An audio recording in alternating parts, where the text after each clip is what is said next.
ভারতের আগরতলায় বাংলাদেশ সহকারী হাই কমিশনের হামলা, ভাঙচুর, জাতীয় পতাকা নামিয়ে ছিঁড়ে ফেলা ও সাম্প্রদায়িক দাঙ্গা বাঁধানোর ষড়যন্ত্রের প্রতিবাদে Dhaka to Akhaura long march শুরু করেছে বাংলাদেশ জাতীয়তাবাদী দলের ৩ সংগঠন।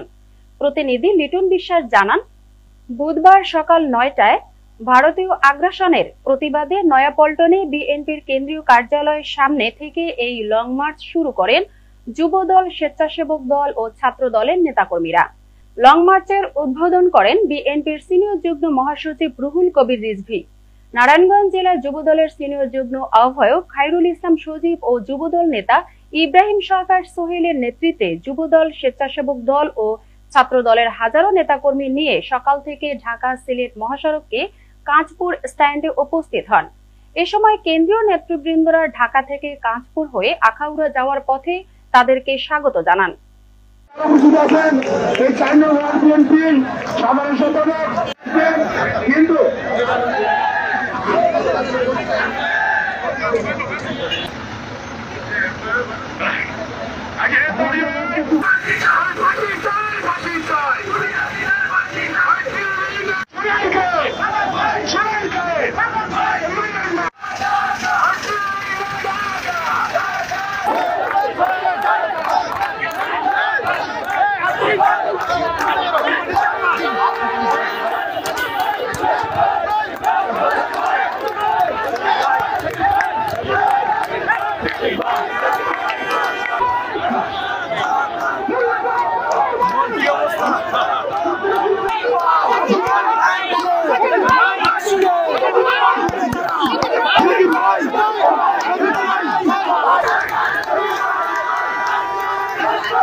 আজকের কর্মসূচি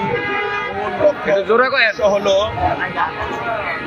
ভারতীয় আগরতলা আমাদের বাংলাদেশে হাই কমিশনের যে হিন্দুত্ববাদী কর্তৃত্ব ইসকন সংগঠন হামলা করেছে এবং আমাদের জাতীয় পতাকাকে যেভাবে অবমাননা করেছে তার বিরুদ্ধে আমরা প্রতিবাদ স্বরূপ বাংলাদেশ জাতীয়তাবাদী যুবদল, বাংলাদেশ জাতীয়তাবাদী স্বেচ্ছাসেবক দল, বাংলাদেশ জাতীয়তাবাদী ছাত্র দল, 3টি অঙ্গ সংগঠন আমরা যৌথভাবে একটি লং মার্চ আহ্বান করেছে এবং সেই লং মার্চের আজকে উদ্দেশ্যে ঢাকা থেকে বাংলাদেশ জাতীয়তাবাদী যুবদলের সেন্ট্রাল নেতৃবৃন্দ, জেলার আমাদের নারায়ণগঞ্জের নেতৃবৃন্দ, আমি নিজেও সেই লং মার্চে রওনা দিব।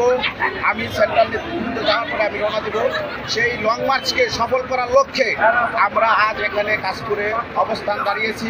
আমাদের একটি বক্তব্য স্পষ্ট এবং ক্লিয়ার মেসেজ ভারতকে বুঝিয়ে দিতে চাই, আমরা বলে দিতে চাই, আপনারা যদি একটি সাম্প্রদায়িক দাঙ্গা ফাসাদ লাগানোর চেষ্টা করেন বাংলাদেশে, তাহলে ভারতকে আমরা বাংলাদেশ এর সাধারণ জনগণকে নিয়ে আমরা যেভাবে পাকিস্তান থেকে এই দেশকে মুক্ত করেছি ঠিক সেইভাবেই আমরা আপনাদেরকে প্রতিহত করব এবং আমাদের সার্বভৌমত্বর ক্ষেত্রে আমরা বিন্দুমাত্র ছাড় দিব না।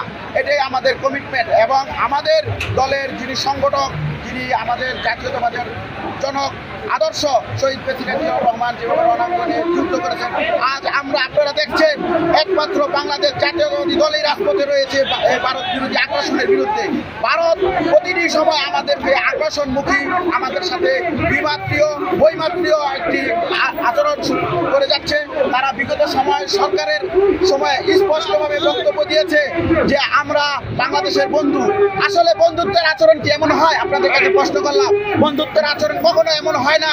বন্ধুত্বের আচরণ হলো, ভাইয়ের আচরণ হলো ভাই ভাইয়ের পাশে থাকবে, ভাইয়ের দুঃখের সুখে থাকবে। এই অর্থ এই না যে ভাইয়ের উপরে হামলা করেছে। তারা আজ মুসলিম এবং হিন্দু ভেদাভেদ তৈরি করতে চায়। এই দেশ কখনো হিন্দু মুসলিম ভেদাভেদ ভেবে ভাগ হয়নি। এই দেশ ভাগ হয়েছে একটি হানাদার পাকিস্তান, জুলুম, নির্যাতন এবং গণতন্ত্রকে হরণকারী যেই সরকার ছিল, সেই সরকারকে হটিয়ে আমরা গণতন্ত্র প্রতিষ্ঠার পক্ষেই এবং মানুষের ম্যান্ডেট নেওয়ার জন্য, জনগণের ক্ষমতার প্রতিফলন ঘটানোর জন্য আমরা এই দেশকে স্বাধীন করেছি। অতএব আমাদের স্বাধীনতা এবং সার্বভৌমত্ব নিয়ে যারা প্রশ্ন করবে, আমাদের একটাই স্লোগান থাকবে, দিল্লি না ঢাকা।